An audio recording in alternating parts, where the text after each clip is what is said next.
नमस्कार and welcome you all to world affairs. मैं हूं प्रशांत धवन। नाउ पीएम मोदी का 3 कंट्री टूर अब खत्म हो चुका है।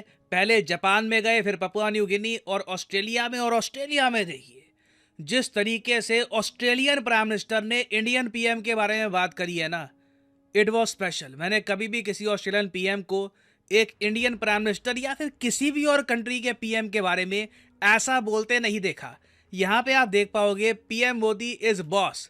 ये जो हेडलाइन है ना, ये चाहे अमेरिकन मीडिया हो, UK media, obviously Australian media, हर जगह आपको मिलेगी कि ऑस्ट्रेलिया के पीएम ने ओपनली डिक्लेयर ही कर दिया कि PM Modi is the boss. क्योंकि जो इनकी पॉपुलैरिटी थी, जो पुल था, जो क्राउड से इनका कनेक्ट था, ये देखकर ऑस्ट्रेलिया के प्राइम मिनिस्टर एंथनी एल्बनीसी ने ये कहा। ये जो छोटी सी क्लिप है कुछ सेकंड की, ये मैं चाहता हूं आप देखें।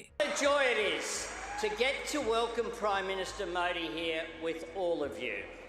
I get to speak to some pretty big crowds as Prime Minister, but I have to say that the warmth and the energy here tonight is absolutely second to none.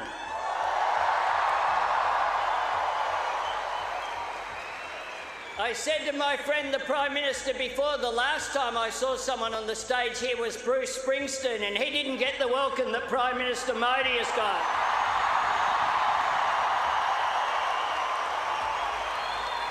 Prime Minister Modi is the boss.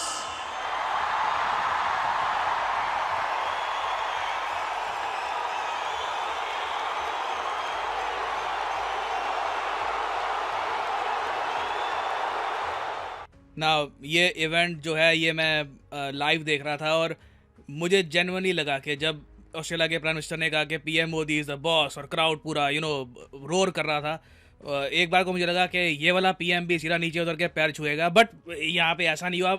However मैं यहाँ पर ये कहूँगा, India Australia के relations के लिए PM Modi की ये विजिट बहुत ही ज़्यादा इंपॉर्टेंट थी। क्योंकि जैसे मैंने आपको बताया, जो रिसेंट 3 कंट्री का टूर हुआ है ना पीएम मोदी का, इसकी जियोपॉलिटिकल सिग्निफिकेंस के बारे में जितना हम बात करें उतना कम है। जापान में G7 समिट हुआ, उसके बाद जैसे मैंने आपको बताया था पपुआ न्यू गिनी एक बहुत ही इंपॉर्टेंट कंट्री, जिसके पीएम और आसपास के बाकी कई कंट्रीज के प्राइम मिनिस्टर ओपनली कह चुके हैं कि हम लोग मानते हैं कि इंडिया है लीडर ग्लोबल साउथ का। इस टॉपिक पर मैं एक अलग वीडियो बना चुका हूं। हालांकि इस विजिट में ना, पपुआ न्यू गिनी की विजिट में पीएम मोदी के साथ जो बाइडेन को भी आना था, मगर जो बाइडेन ने लास्ट मोमेंट पर अपनी विजिट कैंसिल कर दी। बट पीएम मोदी की विजिट इतनी इंपैक्टफुल थी कि जो बाइडेन की प्रेजेंस किसी को मिस नहीं हुई। किसी को लगा नहीं कि यूएस प्रेसिडेंट भी होते तो शायद ये विजिट एक्स्ट्रा स्पेशल होती। This was the impact of the Indian prime minister. और फिर फाइनली जो ऑस्ट्रेलिया में इनकी विजिट हुई, अगेन आपको यहाँ पे समझना होगा, पीएम मोदी को काफी हद तक रिपेयर वर्क करना पड़ा क्योंकि सिडनी में ना क्वाड का समिट होना था। बट अगेन बाइडेन ने पुल आउट कर लिया, क्वाड का समिट नहीं हो पाया। जापान ने भी कहा कि बाइडेन नहीं है, हम क्या करें वगैरह।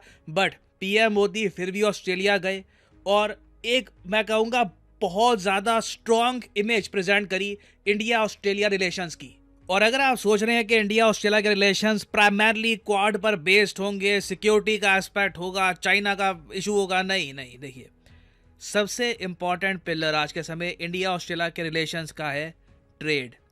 इंडिया और ऑस्ट्रेलिया बहुत ही जल्द अगर एक बहुत ही क्रिटिकल ट्रेड एग्रीमेंट दोनों कंट्रीज साइन कर लें तो दोनों कंट्रीज का ट्रेड इवेंचुअली आने वाले कुछ सालों में $100 बिलियन जा सकता है। That is quite enormous. Possibility है कि आने वाले समय में इंडिया ऑस्ट्रेलिया दोनों एक दूसरे के टॉप 5 ट्रेडिंग पार्टनर्स में आएंगे। अब यहाँ पे आप कहोगे वेट, अभी मोदी जी ऑस्ट्रेलिया गए, ठीक है, उसके बाद ना बहुत सारे आर्टिकल्स यहाँ पे पब्लिश हो रहे थे कि India Australia free trade pacts की बातचीत होगी जून जुलाई में और उम्मीद है कि दिसंबर तक ये जो ट्रेड पैक्ट है साइन हो जाएगा। मगर हम दोनों ने एक फ्री ट्रेड एग्रीमेंट साइन कर तो लिया, तो वो क्या था? वेल, यहाँ पे मैं आपको समझाता हूँ। हमने अप्रैल 2, 2022 में साइन किया था ऑस्ट्रेलिया के साथ ECTA। ECTA है economic cooperation and trade agreement, जिसके अंडर दोनों कंट्रीज ने बहुत सी आइटम्स के ट्रेड पर अपना जो टैरिफ की ड्यूटी है ये काफ़ी हद तक कम कर दी थी। बाय द वे, वैसे मैं आपको बता दूं, ऑस्ट्रेलियन डॉलर्स के हिसाब से इंडिया ऑस्ट्रेलिया का जो ट्रेड है ये ऑलरेडी $46 बिलियन के आसपास का आपको मिलेगा। और ECTA साइन करने के बाद इसमें ऑलरेडी हम देख रहे हैं कि एक बड़ा जंप आ चुका है। नाउ इसके आगे ना एक और बड़ा फ्री ट्रेड एग्रीमेंट दोनों कंट्रीज साइन करने की कोशिश कर रहे हैं। इसका ऑफिशियली नाम है कॉम्प्रहेंसिव इकोनॉमिक कोऑपरेशन एग्रीमेंट। ये एग्रीमेंट सिर्फ गुड्स टैरिफ्स को कवर नहीं करता, इसके नाम से ही आप समझ सकते हैं ये कॉम्प्रहेंसिव है। इसमें सर्विस सेक्टर, उसके अलावा इन्वेस्टमेंट्स, वेरियस और चीज़ें ऐड करी गई हैं। और सबसे ज़्यादा स्पेशल बात इस एग्रीमेंट की मुझे ये लगती है कि एक मिशन की तरह जैसे ही एग्रीमेंट साइन होता है, दोनों देश इंडिया ऑस्ट्रेलिया एक मिशन की तरह $100 बिलियन के आंकड़े को छूने की कोशिश करेंगे। तो मैंने पर्सनली ऐसा प्रोविजन, ऐसा प्रावधान बहुत कम ट्रेड एग्रीमेंट में देखा है। तो ऑलरेडी मैं कहूँगा सिंस ऐसे ट्रेड एग्रीमेंट की बातचीत शुरू हो चुकी है, 2023 तक ये कंक्लूड हो जाएगा। अभी मैं आपको बता दूं कि India Australia relations cricketing terms में अगर हम बात करें तो टेस्ट मैच की तरह आगे नहीं बढ़ रहे। इस वक्त दोनों कंट्रीज के रिलेशंस T20 स्पीड से आगे बढ़ रहे हैं। और अगेन ये मेरी लाइन नहीं है, पीएम मोदी ने यह बात ऑस्ट्रेलिया के प्राइम मिनिस्टर एल्बनीसी को खुद कही है कि इंडिया ऑस्ट्रेलिया टाइज इन T20 मोड नाउ। जल्दी जल्दी प्रोग्रेस हो रही है, चाहे डिफेंस का इशू हो, ट्रेड का इशू हो। मतलब आप खुद देख लो, यूके के साथ ना अभी एक भी ट्रेड डील हम साइन नहीं कर पाए प्रॉपरली, जबकि ऑस्ट्रेलिया के साथ कितना आगे हम निकल चुके हैं। और मेरे हिसाब से यूके की जो ट्रेड डील है ये पॉसिबली थोड़ी पीछे रह जाएगी। ऑस्ट्रेलिया की ट्रेड डील जल्दी हम साइन कर लेंगे। और उसके अलावा अगेन देखो, इंडिया ऑस्ट्रेलिया की बात हो और क्रिकेट का मेंशन ना हो ही नहीं सकता। आपको पता होगा अगला जो ODI वर्ल्ड कप है ये इंडिया होस्ट करने वाला है। तो पीएम मोदी ने एक इनवाइट एक्सटेंड किया है ऑस्ट्रेलिया के पीएम को कि ODI वर्ल्ड कप है, आप ज़रूर आइएगा, इंडिया में मैच देखिए। और देखिए ये जो आना जाना है कि ऑस्ट्रेलिया के पीएम इंडिया आ रहे हैं, इंडिया के पीएम ऑस्ट्रेलिया जा रहे हैं, वर्कर्स भी इंडिया के बहुत सारे जो स्किल्ड वर्कर्स हैं इनको भी बहुत ही जल्द मौका मिलेगा ऑस्ट्रेलिया में जाने का, वहाँ पर काम करने का। और ये देखिए इंडिया ने रिसेंटली जो माइग्रेशन पैक्ट एक साइन किया ऑस्ट्रेलिया के साथ, ये बहुत ही इम्पॉर्टेंट है अगर हमको अपने रेमिटेंसेस लगातार बढ़ाने हैं। रेमिटेंसेस के बारे में आपको पता होगा कि मतलब कि हमारे देश के जो लोग हैं देश के बाहर जाकर कितना पैसा कमाते हैं और वापस फिर देश में कितना पैसा लेके आते हैं। उस केस में आप देखो ना तो ऑस्ट्रेलिया बहुत ज़्यादा पीछे है। सबसे ज़्यादा रेमिटेंस आज के समय टोटल परसेंटेज के हिसाब से अगर हम देखें तो आता है इंडिया में अमेरिका से, ठीक है। यूएसए में बहुत सारे इंडियंस जाते हैं, काम करते हैं, बिलियंस ऑफ डॉलर्स कमाकर इंडियन इकोनॉमी में वापस लेके आते हैं। फिर नीचे ऑफ कोर्स UAE आपको मिलेगा, फिर यूके है। ऑस्ट्रेलिया आप देखो हांगकॉन्ग से भी नीचे है। मेरा मानना यह है कि अभी जो हम एग्रीमेंट साइन कर रहे हैं ऑस्ट्रेलिया से, इतने सारे Indian skilled workers in the future Australia में जाएंगे कि ऑस्ट्रेलिया से भी ना जो टोटल शेयर है इंडियन रेमिटेंस का ये अभी 0.7% है, ये आराम से इंक्रीज होकर 3 to 4% के आसपास जा सकता है। It can very much happen. और उस सब के अलावा देखो इंडिया और ऑस्ट्रेलिया एक हाइड्रोजन टास्क फोर्स भी सेटअप करेंगे, ये बहुत ही इंपॉर्टेंट है। हाइड्रोजन देखिए इन द फ्यूचर माना जा रहा है एक बहुत ही इंपॉर्टेंट सोर्स हो सकता है पावर का, एनर्जी का। हाइड्रोजन फ्यूल सेल वाली कार के बारे में आपने सुना होगा, चाहे इलॉन मस्क उसको कह दे कि स्टूपिड है, बेकार है। बहुत से देश हैं वो हाइड्रोजन पर बिलीव रखते हैं, वो मानते हैं कि इन द फ्यूचर बहुत सी चीज़ें कर सकते हैं वो हाइड्रोजन से। ऑस्ट्रेलिया ने रिसेंटली दुनिया को शॉक कर दिया था, पहला dual fuel hydrogen power plant बनाकर लिटरली इन्होंने एक बड़े एरिया की इलेक्ट्रिसिटी एक hybrid hydrogen turbine electricity grid से प्रोवाइड करवाई।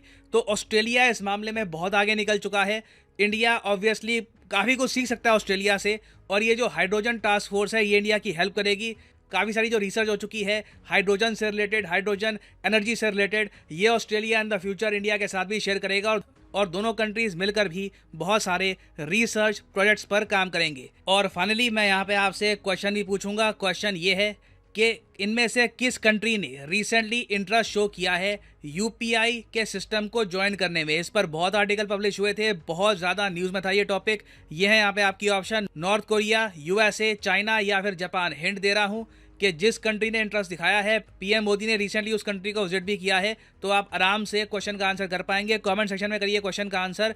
जो लोग क्वेश्चन का आंसर सही करेंगे उनकी कमेंट को मैं हार्ट देने की कोशिश करूंगा ताकि बाकी लोग समझ पाएं कि सही आंसर किया है। और फाइनली यहाँ पर मैं ये भी ऐड कर दूं कि अनअकैडमी की एक मैसिव सेल स्टार्ट हो चुकी है। यूजुअली अनअकैडमी पे डिस्काउंट आपको मिलता है 10% का, मगर अब ये डिस्काउंट बढ़ाकर 20% कर दिया गया है कुछ दिनों के लिए। तो मान लीजिए आप किसी भी एग्जाम की तैयारी कर रहे हैं, SSC बैंक, आप SSC बैंक दोनों की तैयारी कर रहे हैं, UPSC एग्जाम की तैयारी कर रहे हैं, आप परचेज कर सकते हैं अनअकैडमी के क्वालिटी कोर्सेज। सिंपली जाइए कमेंट सेक्शन में, यहाँ पे आपको मिलेंगे link. For example let's say आप प्रिपेयर कर रहे हैं यूपीएससी के एग्जाम के लिए, तो यूपीएससी के लिंक पर करिए क्लिक और यहाँ पे आप परचेज कर पाएंगे अनअकैडमी के क्वालिटी कोर्सेज। बट मैं यहाँ पे आपको ये कहूंगा कि जो यहाँ पर प्राइसेस लिखे होंगे ना, ये कभी भी पे मत कर देना। सिंपली यहाँ पर कोड डालिए PD10 और प्राइसेस अपने आप गिरना स्टार्ट हो जाएंगे, आप बहुत सा पैसा बचा पाएंगे। सो यूज करिए code PD10 and save a whole lot of money. So इसी नोट के साथ ये है वीडियो का अंत। Thank you for listening and as I always say, may the gods watch over you.